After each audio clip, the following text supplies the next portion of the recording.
So when I was getting ready to make this video, I realized that probably all of my videos are going to be of me with no makeup, freshly showered and moisturized. So that's just gonna be me. So I'm just letting you know that up front. If you want a full face makeup gal talking to you, this is not for you. But since last week, a lot of cool things have happened, progress on getting us to the RV life.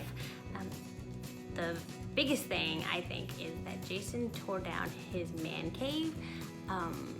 So he had, it was an office and man cave in the garage that he's been using for work, but also just this place where he goes and gets some time alone and some solitude after I get home from work and he's had easy all day. That's where he retreats to. So that's huge. He did that. And then I actually extreme Marie Kondo'd my closet. So got rid of 7 bags of clothes and 2 bags of shoes. So that was really good progress. The next thing I really want to do is this bookshelf behind me. I want to go through it because there's tons of books on there. A lot of not so bright books about human rights issues from grad school days. But there's also photo albums, games, so I need to sort through, see what we're gonna keep, what we're gonna give away. But this video, I really wanted to share what we're looking forward to about this journey, getting an RV and moving to Seattle, but also what we're scared about and what has us concerned and literally keeping one of us up at night. So last week, one night Jason couldn't sleep because he told me this the next morning that he was dreaming or thinking about us in an RV making our way to Seattle and getting stuck in the snow on the side of a mountain. And I'm like, oh, I'm sorry. So when he shared that, I told him, I think it'd be good if we each, discussed the top things that we're fearful of as we make this move, but also tell each other what we're most excited about, and get a grasp on what's the worst that could happen and what's the best that could happen, to just put things in perspective, but also give voice to our concerns and fears so that they're no longer inside. But I feel like when you voice them, you let them out into the universe, a lot of times then they don't seem so bad. I'm scared of the most, or nervous about, is the possibility that we get up there to Seattle and don't find jobs, primarily me, don't find a job, or really don't find a way to make money, because I'm not necessarily looking for just traditional jobs, but how else can we earn a living while we're traveling and when we get to Seattle? So not being able to do that and to support our family financially is my number one concern. The other concern that Jason really voiced is we're going from having a lot of space and a lot of time to be in solitude and be by ourselves to a very small space, and we're gonna be in each other's face all the time.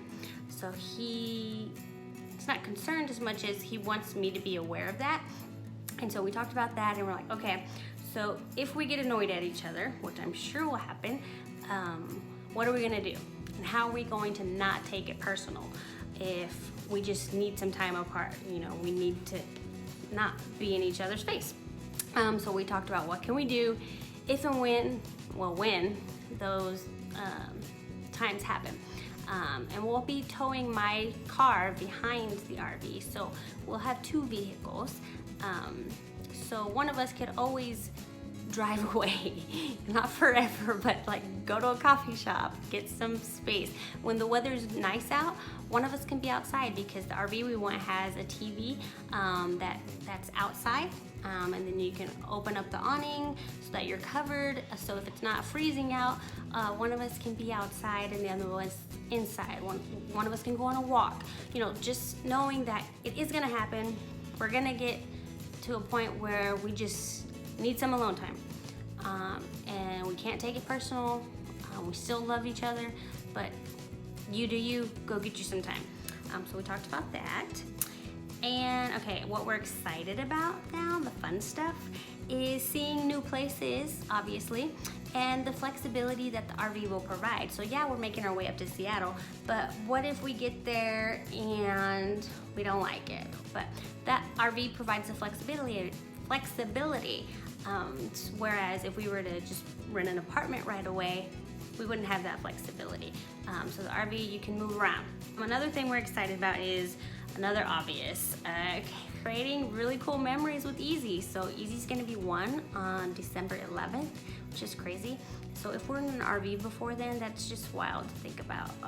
But we're gonna make some really cool memories with our son. And so we're both really excited about that. And what's like the greatest thing that could happen? I think I mentioned this in the first video. But we just get to keep doing this, you know. The original thought was we'd just have an RV to get us up to Seattle and then find a traditional job for myself within a couple of months and then move into a house or an apartment. But that doesn't have to be the case. There are possibilities. Who knows what we'll come across. So I'm excited about that. And then I also wanted to note that one of the things that made Jason come around to this idea of moving, selling our house and moving, because I've been wanting to move for several years now, was his cousin and his cousin's family. So his cousin is married, so his cousin and his wife and their 2 kids recently sold their home in California and moved to South America. I don't remember exactly which country they're in. And that was inspiring to him because they have 2 young kids and they just packed up and moved. And he was inspired by that. And so I'm grateful that they were brave enough to do that, and then they shared their experience because now we're having our own adventure.